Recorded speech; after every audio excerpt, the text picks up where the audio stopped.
कि अभी जैसे एक बहुत इंपॉर्टेंट इशू संघवाद पर किस तरह से चोट की जा रही है, इसके जी, मैं कुछ एग्जाम्पल देता हूं आपको जी, कि सारे राज्यों को ड्राफ्ट पावर रिफॉर्म्स भेजे गए हैं, जी, पार्लियामेंट से अप्रूव नहीं हुए हैं, लेकिन जी, सारी स्टेट्स को ये कहा गया है कि आप इसको ड्राफ्ट पावर रिफॉर्म्स को अप्रूव कर दीजिए। जी, केसीआर ने इस पर बहुत बड़ा ऑब्जेक्शन लिया है। ये उनकी सारी जो राज्य की ताकत है, शक्ति है, केंद्र उसको यूसर्प करना चाहता है, हड़प लेना चाहता है। ये उनका कॉन्स्टिट्यूशनल राइट है कि जब पार्लियामेंट में कोई चीज पास हो जाए तब उसको अपने यहाँ इंप्लीमेंट करें। पहली बात तो मैं ये बताने की कोशिश कर रहा था। दूसरा, अभी रिसेंटली एक नया क्वेश्चन रेज किया गया कि one nation one registration land properties का, जी, उस पर डीएमके की बड़ी प्रतिक्रिया आई और वहां के जो चीफ मिनिस्टर है एमके स्टालिन, उन्होंने कहा कि जो लैंड रेवेन्यू फीस है, जो स्टैम्प ड्यूटी है, वो हमारे लिए एक मेजर सोर्स ऑफ इनकम है।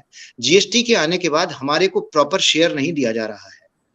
उसकी 5 साल की मियाद 2022 में खत्म हो रही है, लेकिन हमको दिया कुछ नहीं जा रहा है जो हमारा शेयर बनता है। उस बात पर आनंद वर्धन सिंह जी ने जरूर ये बात अच्छी कही कि बेसिक एक्साइज ड्यूटी के अलावा जो एडिशनल एक्साइज ड्यूटी या स्पेशल एक्साइज ड्यूटी या कुछ है, उसमें स्टेट्स का शेयर ये लोग नहीं देते।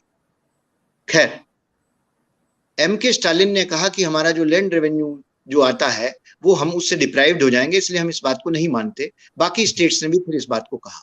तीसरा, मैं एक और उदाहरण देना चाहता था कि छत्तीसगढ़ के चीफ मिनिस्टर ने बहुत क्लियरली कहा कि उनकी जो स्टेट थी उसको पहले कहीं कहीं 90-10 के रेशियो में पैसा मिलता था, ग्रांट।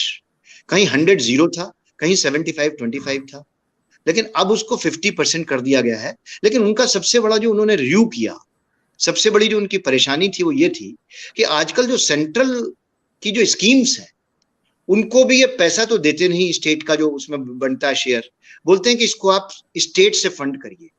उनका कहना है कि यदि हम सेंट्रल की स्कीम्स को अपने पैसे से फंड करेंगे स्टेट से, तो हमारी स्टेट की स्कीम्स का क्या होगा। जी, तो ये कुछ ऐसे बुनियादी प्रश्न हैं। मैं बहुत सारे एग्जाम्पल्स हैं, लेकिन एक और आपको एग्जाम्पल देता हूं। कश्मीर में ये बात बहुत चल रही है कि संवैधानिक किस तरीके से चोट की गई और इसको कैसा एग्जाम्पल बनाया लोगों ने कि पहले तो वहां के जो स्टेट के स्टेटस को डाउनग्रेड करके यूनियन टेरिटरी बना दिया गया, उसको एनेस्थीसिया दिया गया और बाद में उसके लिम्स काट दिए गए बेहोशी की हालत में। उस पर आज तक कोई फैसला कहीं पर भी किसी कॉन्स्टिट्यूशनल फोरम में नहीं हो पा रहा है। उसका क्या रिजल्ट होगा वो तो मैं नहीं कह सकता, लेकिन आर्टिकल 370 लागू है, वहां पर यह सिस्टम लागू है स्टेट टू यूनियन टेरिटरी का। खैर, वो फेडरल स्ट्रक्चर को जो चोट पहुंचाने का काम है निरंतर इस तरह से चालू है। पांचवा एक और क्वेश्चन मैं आपको बताना चाहता था कि जो इलेक्टोरल बॉन्ड्स इशू होते हैं उसका रफली 85-90% आजकल केंद्र सरकार में जो है या ज्यादातर राज्यों में है बीजेपी, उसके पास वो पैसा पहुंच जाता है। तो वो जो है बुलडोजन कर रही है स्टेट की जितनी भी रीजनल पार्टीज हैं, बाकी पार्टीज हैं, क्योंकि उनके पास इतनी फिर वो कुव्वत नहीं रहती फाइनेंशियल लड़ने की, इसलिए वो इलेक्टोरल बैटल्स भी इस वजह से हार रहे हैं। वो कह रहे हैं इनकी वेल ऑयल्ड मशीनरी इकोनॉमी के साथ जो चल रही है इलेक्टोरल बॉन्ड्स के साथ, ये भी एक फेडरल स्ट्रक्चर पर एक तरीके की चोट है।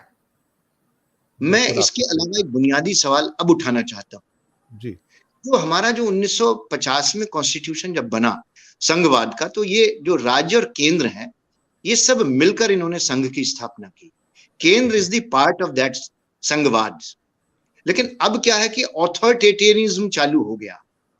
जो शख्स गुजरात के चीफ मिनिस्टर रहते हुए कोऑपरेटिव फेडरलिज्म की डिमांड करते थे, आज बाकी सारे चीफ मिनिस्टर कॉम्बैटिव फेडरलिज्म पर आ गए हैं, क्योंकि उनको पैसा नहीं मिल रहा है, कहीं किसी के साथ कुछ हो रहा है, कहीं अब ये भी आ गया है नया चक्कर की आईएएस जो ऑफिसर्स हैं जो स्टेट की सहमति से डेप्यूट हो सकते थे सेंटर में, अब वो भी चीज उनके हाथ से जा रही है।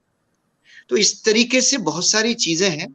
मैं खैर उस पर अपॉइंटमेंट पर तो नहीं सवाल उठाना चाहता कि लेटरल एंट्री चालू हो गई है डायरेक्ट आईएएस की, जिससे आप अपने पसंदीदा लोगों को जॉब दे सकते हैं।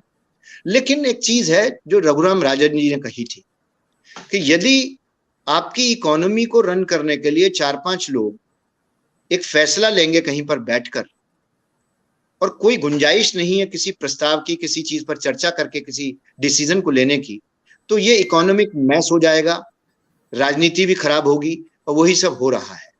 तो इस समय जो मैं देख रहा हूं फेडरल स्ट्रक्चर के ऊपर जो चोट है सबसे ज्यादा वो है कि जो कल्ट फिगर बन गया है एक आदमी,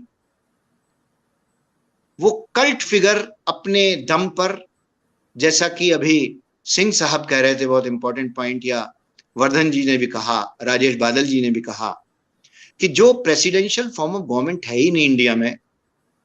हमारी 543 एमपीज पहले चुनेंगे, फिर बाद में प्राइम मिनिस्टर का चुनाव करते हैं, लेकिन यहां आप अपने को प्रेसिडेंशियल फॉर्म ऑफ गवर्नमेंट जो अमेरिका की है उस तरीके से अपने को प्राइम मिनिस्टर पद का एक कैंडिडेट डिक्लेयर करके, और फिर बाद में वहां जो एमपी जो इलेक्शन लड़ते हैं उनको भी आप ये कहते हैं कि साहब नाम, मेरे नाम पर वोट दीजिए। तो ये भी एक तरीके से फेडरल स्ट्रक्चर को एक चोट पहुंचाई जा रही है।